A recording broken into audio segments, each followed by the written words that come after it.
CM Revanth రెడ్డికి BRS MLC Dasoju Shravan Kumar బహిరంగ లేఖ రాస్తూ వార్నింగ్ ఇచ్చారు. కేసీఆర్ అంటే కేవలం మూడక్షరాల పేరు కాదని అదొక తెలంగాణ సింహనాదం అంటూ చెప్పుకొచ్చారు. రాజకీయ కక్ష సాధింపు చర్యలకు పాల్పడుతున్న తీరు దురహంకార తీరును ప్రదర్శిస్తుందన్నారు.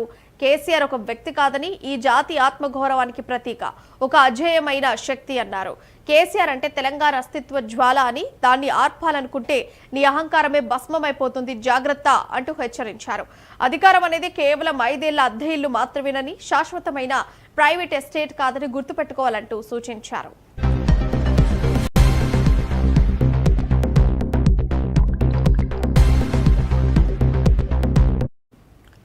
అధికారాన్ని ప్రత్యర్థుల గొంతు కోసే కత్తిలా వాడితే అదే కత్తి నీ మెడకు చుట్టుకుంటుందని చెప్పుకొచ్చారు ఆయన. పరిపాలన వైఫల్యాలను కప్పిపుచ్చుకునేందుకే కేసీఆర్ పై అసభ్య పదజాలంతో విమర్శలు చేయటం సిగ్గుచేటన్నారు.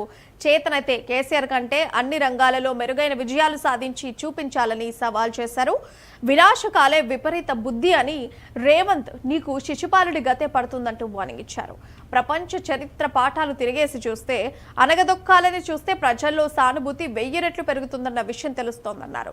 సూర్యుడిపై ఉమ్మి వేయడం అంటే నీ మూర్ఖత్వాన్ని బయట పెట్టుకోవడమే అంటూ ఎద్దవ చేశారు.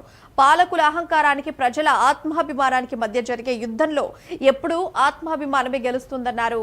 అధికారం పోయాక నీ మోహం చూసి ప్రజలు ఛీ అనకుండా ఉండటమే అసలైన విజయం అని గుర్తుపెట్టుకోవాలన్నారు.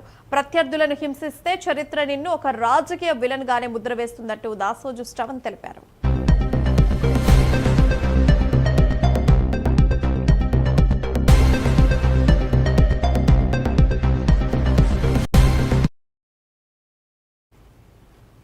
సొంత కుటుంబ సభ్యులు